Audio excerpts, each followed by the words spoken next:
बुद्ध का एक शिष्य बुद्ध के संदिग्ध में 6 वर्षों से था। वो एक दिन महात्मा बुद्ध के पास आया और बुद्ध से कहा, हे बुद्ध, मुझे आपके पास है 6 साल हो गए। मेरे बाद कितने शिष्य आए, उन्हें आपने इस बीच किसी एक दिशा में ज्ञान देने के लिए भेजा, लेकिन मुझे अभी तक नहीं भेजा। क्या मुझे अभी तक बुद्धत्व प्राप्त नहीं हुआ? बुद्ध मुस्कुराए और बोले, यह तो तुम्हें खुद समझना होगा कि तुम्हें बुद्धत्व प्राप्त हुआ है या नहीं। शिष्य बोला, हे बुद्ध, आपने मुझे इन 6 सालों में जो भी उपदेश दिया मुझे वो सब याद है। आपकी बताई एक एक बात मुझे याद है। आप मुझसे भी पूछ सकते हैं, मैं आपको हर उत्तर देने के लिए सक्षम हूँ। आप मुझे एक मौका तो दे ताकि मैं किसी भी दिशा में जाकर लोगों को आपके ज्ञान के बारे में भी बता सकूं। बुद्ध ने कहा, ज्ञान की बातों को याद रखने से कुछ नहीं होता जब तक आप उसे अपने आचरण में ना लाओ। जब तक आप किसी भी चीज को अपने आचरण में नहीं लाओगे तब तक आप दूसरों को नहीं कह सकते कि वो उसे अपने आचरण में लेकर आए। शिष्य ने कहा, जो भी हो कृपया आप मुझे एक मौका दे, आप मुझ पर भरोसा रखें। मैं सभी को अपने ज्ञान से प्रभावित कर सकता हूँ। मैं लोगों को ऐसी बातें बता सकता हूँ जिससे उनके जीवन में शांति आएगी और वो शांतिपूर्ण अपना जीवन जी सकेंगे। बुद्ध ने कहा, अभी तुम तैयार नहीं हो। जब तुम तैयार हो जाओगे मैं तुम्हें खुद सही मार्ग पर जाने के लिए कहूँगा।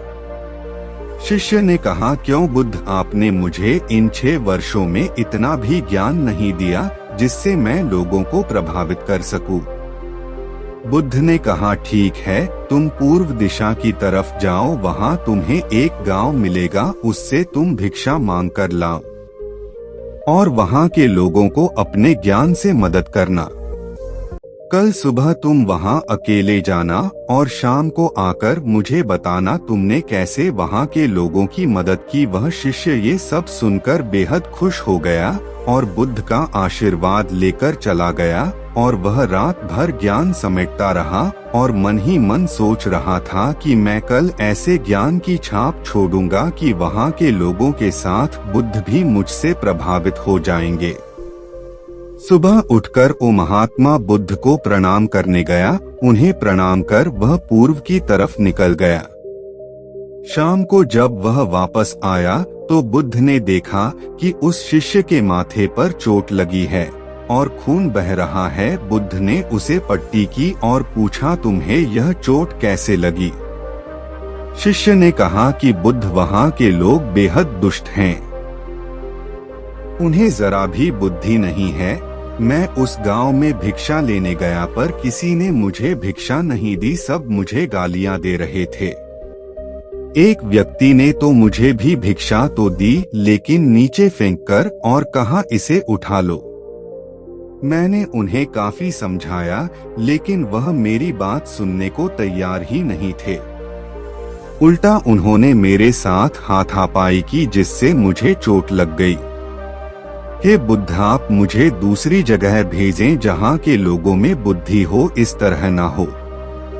बुद्ध उसकी बात सुनकर मुस्कुराए और बोले कि अगर तुम्हें दूसरे गांव में भी ऐसे ही लोग मिले तब तुम क्या करोगे? शिष्य ने कहा, हे बुद्ध, ऐसे लोगों को कोई ज्ञान नहीं दे सकता, वह लोग अज्ञानी है, उन्हें कौन समझाए? बुद्ध ने कहा, वह लोग अज्ञानी नहीं बल्कि ज्ञानी हैं। उनके पास बहुत बुद्धि है परंतु उनके पास खुद का ज्ञान है। अब अगर तुम किसी दूसरे के ज्ञान को चोट पहुंचाओगे तो वह कुछ तो कहेंगे ही, तुम्हें ऐसे लोग हर जगह मिलेंगे, तब तुम अपना ज्ञान उन्हें कैसे दोगे? बुद्ध ने शिष्य को कहा कि आज तुम आराम करो, कल शाम को मेरे पास आना। शिष्य बुद्ध को प्रणाम करके चला गया। अगली शाम जब वह वापस बुद्ध के पास आया तब वहां एक और बुद्ध का शिष्य मौजूद था। उनके हाथ में चोट लगी हुई थी। बुद्ध ने उस शिष्य के हाथ पर चोट देख उस पर पट्टी की और उस शिष्य से पूछा कि तुम्हें यह चोट कैसे लगी? शिष्य ने कहा, हे बुद्ध, आपने पूर्व के एक गांव में मुझे जाने के लिए कहा था, वहीं मुझे यह चोट लगी। बुद्ध ने कहा, वहां तुम्हारे साथ क्या क्या हुआ, तुम मुझे बताओ। शिष्य ने कहा, हे बुद्ध, वहां पर मैंने सबसे भिक्षा मांगी, लेकिन किसी ने मुझे भिक्षा नहीं दी। एक व्यक्ति जिसने भिक्षा दी थी, उसने भी वह मुझे जमीन पर फेंक कर दी और कहा, उसे उठा लो। मैंने चुपचाप उसे उठाकर अपने पात्र में रख लिया और उसे कल्याण का आशीर्वाद दिया। तब उस व्यक्ति ने मुझसे कहा, आप बड़े ही अजीब व्यक्ति हो, मैं आपका अपमान कर रहा हूँ और आप मुझे आशीर्वाद दे रहे हैं।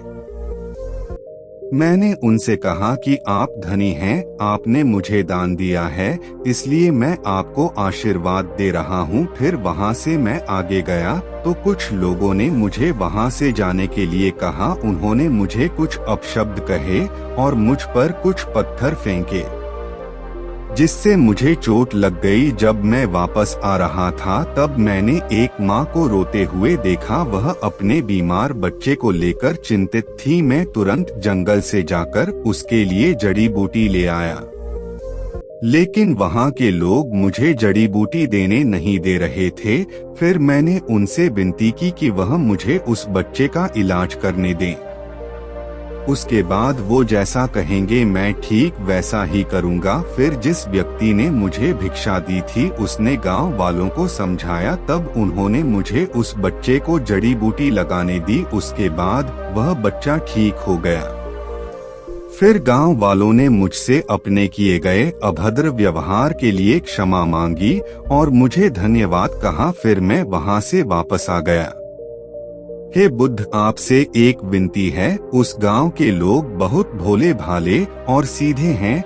क्या मैं रोज उसी गांव में जाकर भिक्षा मांग सकता हूँ? ये सभी बात वो पहला शिष्य भी सुन रहा था।